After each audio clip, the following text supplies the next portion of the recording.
మరిన్ని వార్తల కోసం please subscribe me Amaravati news.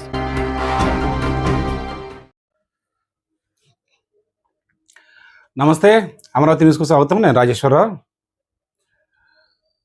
ముందుగా ఈ వీడియో చూసే ఎవరైతే ఉంటారో పూర్తి వీడియో చూడండి, ఎందుకంటే చాలా వాల్యుబుల్ ఇన్ఫర్మేషన్ ఉంటుంది దీంట్లో. ప్రతి ఒక్కరికి ఉపయోగపడుతుంది. తెలుగు రాష్ట్రాలకే కాదు, ప్రతి ఒక్కరికి కూడా ఈ వీడియో చాలా ఇంపార్టెంట్. తప్పకుండా పూర్తి వీడియో చూడండి. ఇక విషయానికి వస్తే, ప్రభుత్వ ఆసుపత్రికి వైద్యం చేసుకుంటాకి వెళ్ళే ఏ రోగి అయినా సరే, ఎవరైనా సరే, అక్కడ మనం వెళ్ళంగానే మనకు ఎదురయ్యే సమస్య ఏంటంటే అబా, ఏబిహెచ్ అబా. ఈ అబా ఏంటంటే త్రూఅవుట్ ఇండియా, మొత్తం ఇండియా కూడా సెంట్రలైజ్ చేయాలని చెప్పి, అంటే ప్రతి ఒక్క పేషెంట్ అతను వచ్చిన కాడి నుంచి వెళ్ళే వరకు కూడా ఎక్కడ చూపించుకున్నాడు, ఏం చూపించుకున్నాడు, తన వైద్యం ఏంటి, తన ప్రిస్క్రిప్షన్ ఏం చేశారు, తర్వాత అతనికి ఏమేమి టెస్టులు చేశారు, అలాగే ఏం మందులు ఇచ్చారు, ప్రతిదీ కూడా, అంటే నీ డేటా ప్రతిదీ కూడా దాంట్లో ఎంటర్ అవుతుంది. దానివల్ల ఏంటంటే నువ్వు సపోజు ఈరోజు ఇక్కడ ఉన్నావు, రేపు ఇంకో చోట ఉంటావు, అక్కడ హాస్పిటల్కి వెళ్ళినప్పుడు ఏమవుతుందంటే ప్రీవియస్ రికార్డు, అంటే అంతకుముందు నువ్వు ఎక్కడ చూపించుకున్నావు, ఏం మందులు వాడావు అనేది రావటే కాకుండా నీ యొక్క ప్రీవియస్ రికార్డు మీన్స్ బ్లడ్ టెస్ట్లు ఏవైతే ఉంటాయో ఇవి కూడా దీనికి రిఫర్ చేసుకోవడం కోసం మొత్తం డేటా అంతా కూడా దాంట్లో నిక్షిప్తమై ఉంటుంది. నీ యొక్క అబా నెంబర్ కొట్టంగానే నీ డేటా మొత్తం ఓపెన్ అయ్యి ప్రతిదీ కూడా నీకు చూపిస్తూ ఉంటుంది. ఇది చాలా ఉపయోగకరం. అబా అనేది కూడా చాలా ఉపయోగకరం, దాంట్లో డౌటే లేదు. కానీ దీన్ని ఎంతవరకు కరెక్ట్గా అమలు చేస్తున్నారు,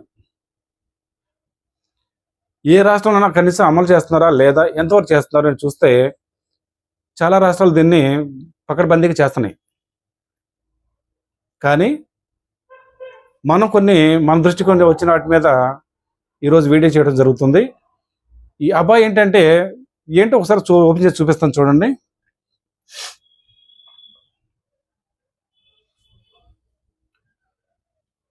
అబా అంటే ఆయుష్మాన్ భారత్ డిజిటల్ మిషన్, ప్రభుత్వ డిజిటల్ ఆరోగ్య యోజనలో భాగంగా ప్రతి భారత పౌరుడికి ఉచితంగా ఇచ్చే digital health ID, health account.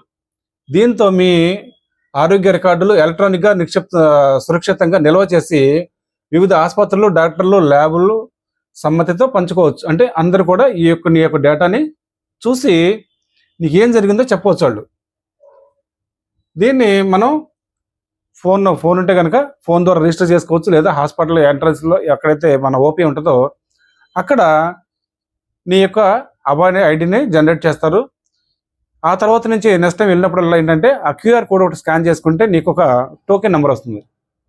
ఆ టోకెన్ నెంబర్ వాళ్ళు చెప్తే వెంటనే నీకు ఓపీ స్లిప్ ఇస్తారు. ఇచ్చిన తర్వాత నువ్వు సంబంధిత ఏదైతే డాక్టర్ గారి దగ్గర రాస్తారో అక్కడికి వెళ్ళి చేసుకుంటూ ఉంటావు.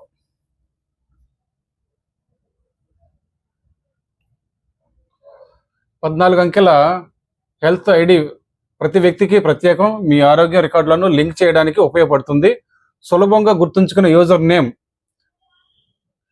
ఇది యాప్లో సైన్ ఇన్ చేయడానికి కూడా ఉపయోగపడుతుంది.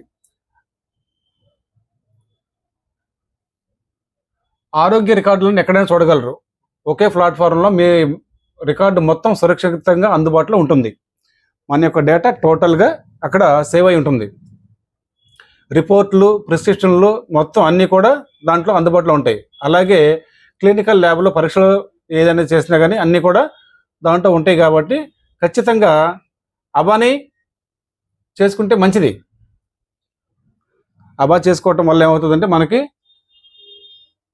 మన యొక్క డేటా డాక్టర్ గారికి తెలియటం కాకుండా తను చూసుకోగానే ఇతనికి ఏం ప్రాబ్లం ఉంది ఏంటనేది క్లియర్ కట్గా చెప్పగలుగుతారు.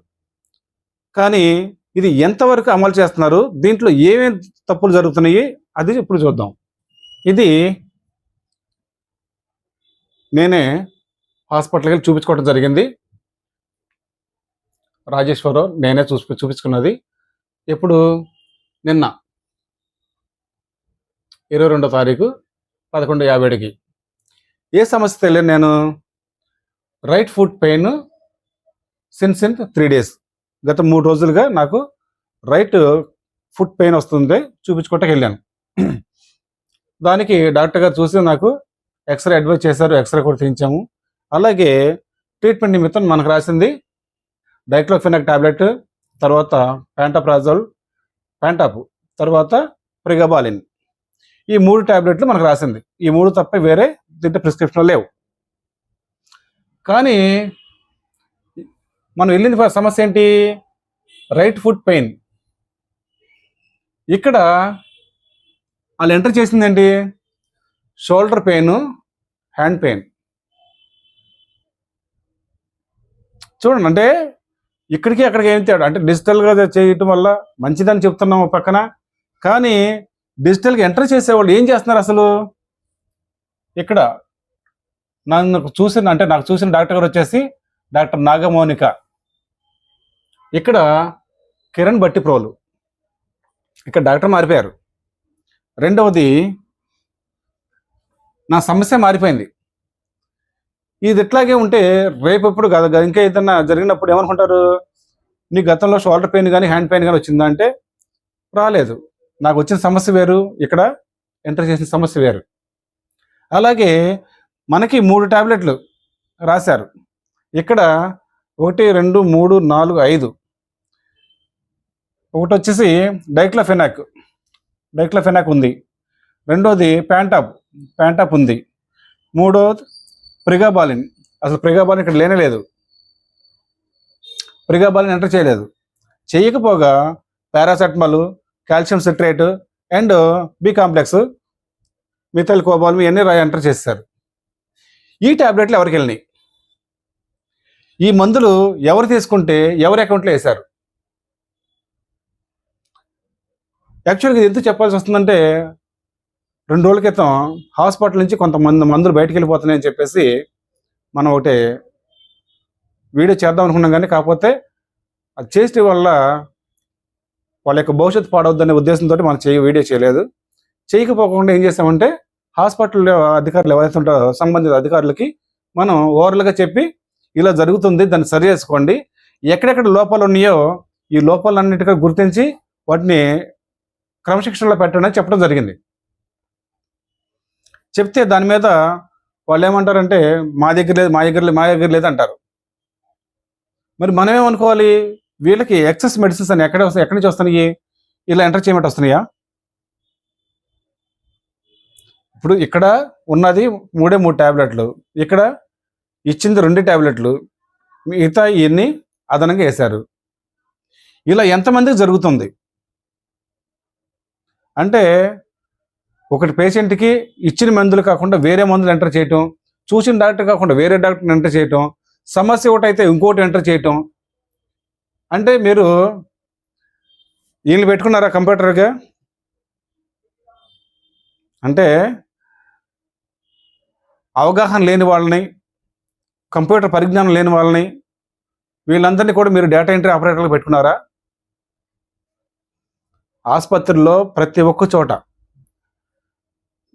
స్టార్టింగ్ ఓపీ ఎంట్రీ దగ్గర నుంచి ప్రతి డాక్టర్ రూమ్లోనూ కంప్యూటర్ ఉంది, ప్రతి ఓపీలోనూ కంప్యూటర్స్ ఉన్నాయి, అలాగే స్కానింగ్ దగ్గర ఉన్నాయి, ల్యాబ్లో ఉన్నాయి, తర్వాత ఎక్స్రే దగ్గర ఉన్నాయి. కంప్యూటర్ లేదు అన్నది లేదు, ప్రతి ఒక్క చోట కంప్యూటరైజ్ చేశారు. ఇవన్నీ ఒక ఎత్తు అయితే, అసలు నేనేం తీసుకున్నానని చెప్పేసి నేను చూసుకుందామంటే యాప్లో రావట్లేదు. ఏంటని చూస్తే ఇది మనకి బయట నుంచి తీసుకున్నది. కాకపోతే మన యాప్, ఈ అబా యాప్ ఏదైతే ఉందో దీన్ని ఓపెన్ చేస్తే నీ అంతటి నువ్వు కూడా చూసుకోవచ్చు. నీకు ఏమేమి టాబ్లెట్లు ఇచ్చారో నీ యాప్లో నువ్వు చూసుకోవచ్చు. అలాగే నీకు ఏ ట్రీట్మెంట్ జరిగిందో కూడా చూసుకోవచ్చు. కానీ ఎంట్రీలు ఏదైతే ఈ క్యాజువాలిటీ దగ్గర ఎంటర్ చేస్తున్నారో, లేదా ఓపీ ఎంట్రన్స్ దగ్గర ఎంటర్ చేస్తున్నారో, ఆ తర్వాత నుంచి దీన్ని పూర్తిగా విస్మరిస్తున్నారు. ఎవరి దగ్గర కూడా దీన్ని పర్ఫెక్ట్గా ఇంప్లిమెంట్ చేయట్లా.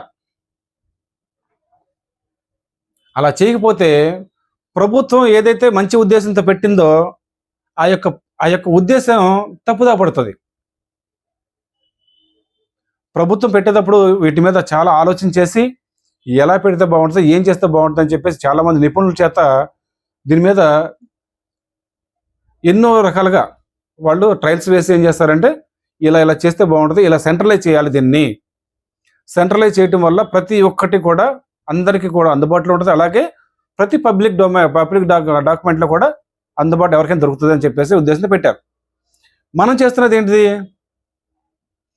ఏది కలితే అది ఇచ్చేయటం, ఏదైతే ఎంటర్ చేయాలనుకుంటున్నామో గుడ్డిగా ఎంటర్ చేసేస్తున్నాం.